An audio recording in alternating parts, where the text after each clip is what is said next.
adab berpakaian, adab berhias, adab dalam perjalanan, dan adab bertamu serta adab menerima tamu. Tujuan kita mempelajari materi ini adalah agar kita mengetahui adab yang baik dalam berpakaian, berhias dalam perjalanan, maupun dalam bertamu dan menerima tamu, serta kita dapat memahami manfaat dari masing-masing adab yang akan kita pelajari pada hari ini. Kemudian, kita dapat mengimplementasikannya dalam kehidupan sehari-hari. Baiklah, langsung saja kita masuk pada materi pertama mengenai adab berpakaian. Sebelumnya, Ibu akan menjelaskan dulu apa itu adab berpakaian. Nah, di dalam Al-Quran, kata pakaian itu menggunakan 3 istilah. Yang pertama yaitu libas, yang kedua itu thiyab, dan yang ketiga sarobil. Kata libas itu disebutkan di dalam Al-Quran sebanyak 10 kali, yang diartikan sebagai pakaian lahir dan batin. Yang kedua itu thiyab. Kata thiyab itu disebutkan di dalam Al-Quran sebanyak 8 kali. Dinamakan thiyab dikarenakan ide dari dasar pakaian tersebut adalah agar dipakai. Dan yang ketiga itu sarobil. Kata sarobil disebutkan di dalam Al-Quran itu sebanyak 3 kali. Dan kata sarobil ini juga berarti sebagai pakaian. Materi selanjutnya yaitu mengenai fungsi pakaian. Ada yang tahu berapa fungsi pakaian?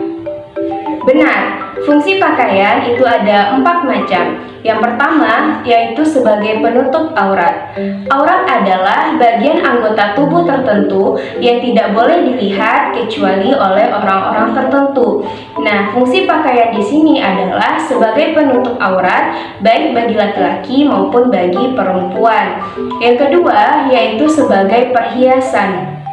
Selain untuk menutup aurat, pakaian juga bisa berfungsi untuk memperindah dan mempercantik pemakainya, asalkan tidak berlebih-lebihan, sesuai dengan firman Allah, Quran Surah Al-A'raf ayat 31. Kita baca sama-sama ya anak-anak. A'udzu billahi minasy syaithanir rajim. Bismillahirrahmanirrahim. Ya bani Adam khudhu zinatakum 'inda kulli masjid wa kulu washrabu wa la tusrifu innallaha la yuhibbul musrifin. Shadaqallahul azim. Yang artinya, wahai anak Adam, pakailah pakaianmu yang indah ketika hendak memasuki masjid. Makanlah dan minumlah dan janganlah berlebihan, karena Allah tidak menyukai orang-orang yang berlebihan. Quran Surah Al-A'raf ayat 31. Fungsi pakaian yang ketiga adalah untuk melindungi diri dari bencana. Nah, sesuai dengan firman Allah, Quran Surah An-Nahl ayat 81. Di sini dijelaskan bahwa pakaian dapat melindungi kita dari panas dan dari peperangan. Kemudian yang terakhir, yang keempat, fungsi dari pakaian adalah sebagai identitas diri. Selanjutnya yaitu membiasakan adab berpakaian.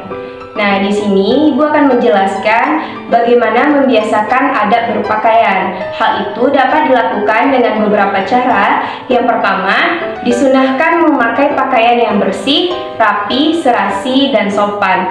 Yang kedua, jangan memakai pakaian yang transparan. Yang ketiga, itu pakaian wanita tidak menyerupai pakaian laki-laki, dan pakaian laki-laki tidak menyerupai pakaian wanita. Yang keempat, tidak menyerupai busana khusus non-muslim. Dan yang kelima, itu pantas dan sederhana. Materi selanjutnya mengenai adab berhias. Yang pertama, pengertian berhias. Berhias dalam ajaran Islam itu bertujuan untuk ibadah dan mencari ridho Allah. Dalam bahasa Arab, berhias disebut dengan kata tazayyana yatazayyanu. Sedangkan secara istilah, berhias adalah upaya yang dilakukan oleh seseorang untuk memperindah dan mempercantik diri sehingga menimbulkan kesan indah bagi orang yang menyaksikan dan menambah rasa percaya diri.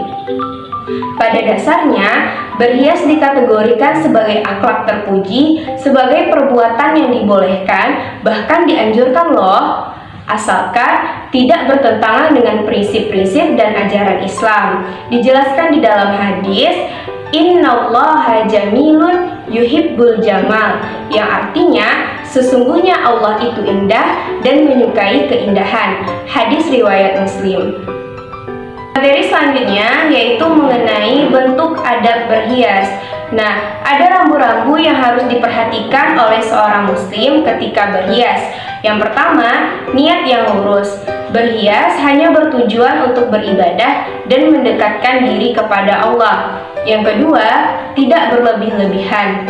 Yang ketiga, tidak menggunakan simbol-simbol non-muslim. Yang keempat, tidak menggunakan bahan-bahan yang dilarang oleh agama.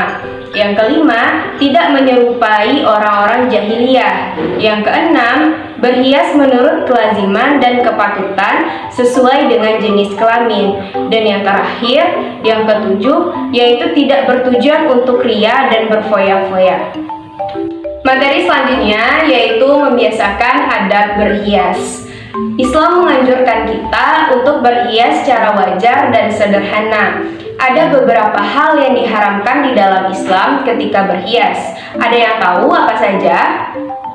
Jika tidak ada yang tahu, marilah kita bahas secara bersama-sama. Yang pertama, laki-laki memakai emas dan sutra. Yang kedua, berlebih-lebihan. Yang ketiga, pakaian yang mempertajam bagian tubuh. Yang keempat, wanita menyerupai laki-laki dan laki-laki menyerupai wanita.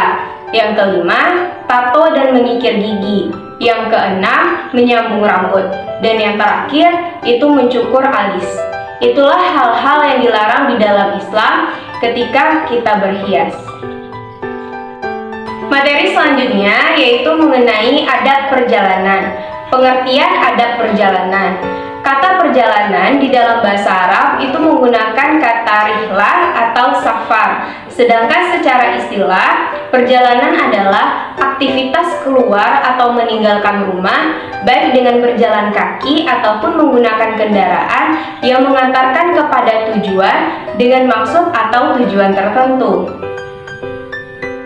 Selanjutnya yaitu bentuk adab perjalanan. Sebelum kita melakukan perjalanan, hendaklah kita berdoa terlebih dahulu. Ada yang bisa membacakan doa ketika hendak meninggalkan rumah?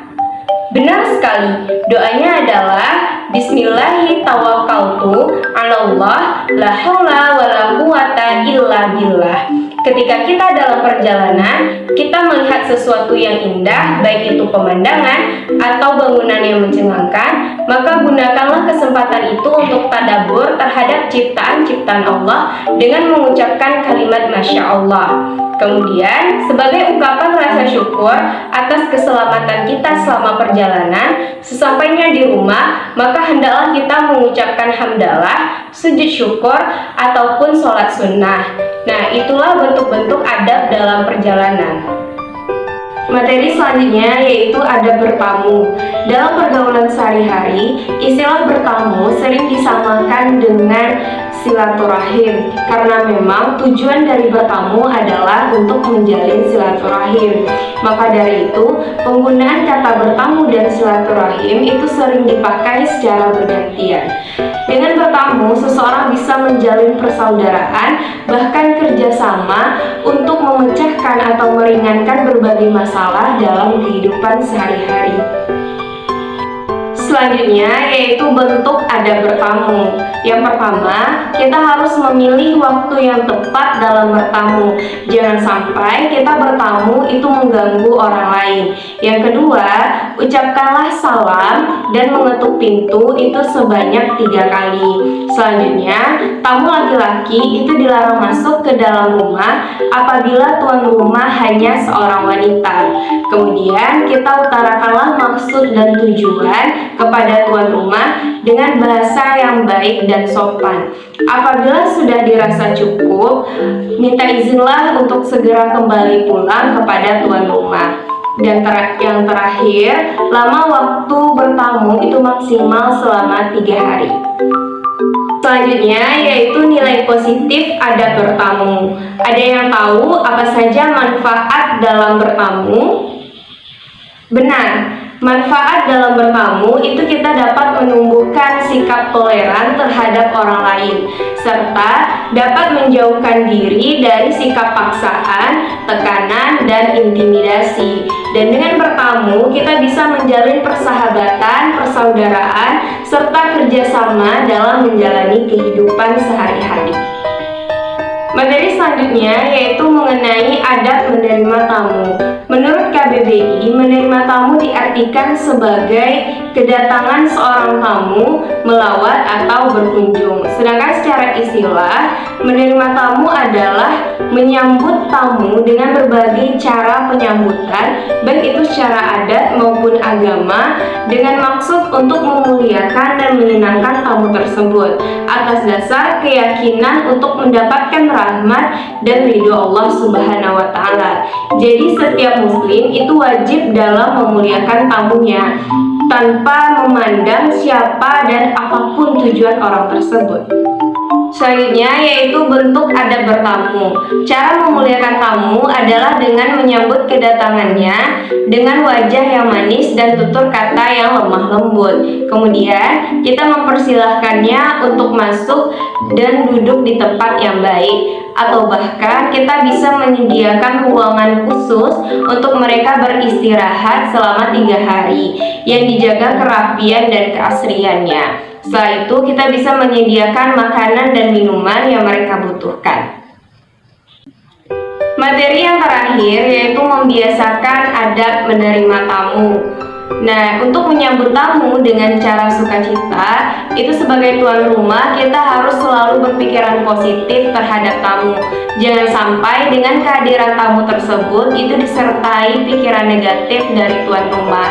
Untuk menyambut tamu, kita harus selalu bersikap sabar apapun keadaannya. Jangan sampai kita bersikap kasar terhadap mereka atau bahkan mengusirnya.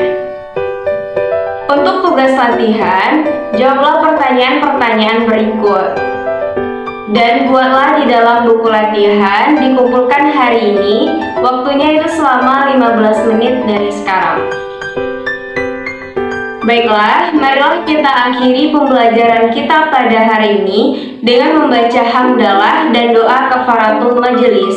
Alhamdulillahirabbil alamin. Subhanakallahumma wa bihamdika asyhadu an la ilaha illa anta astaghfiruka wa atubu ilaik. Amin.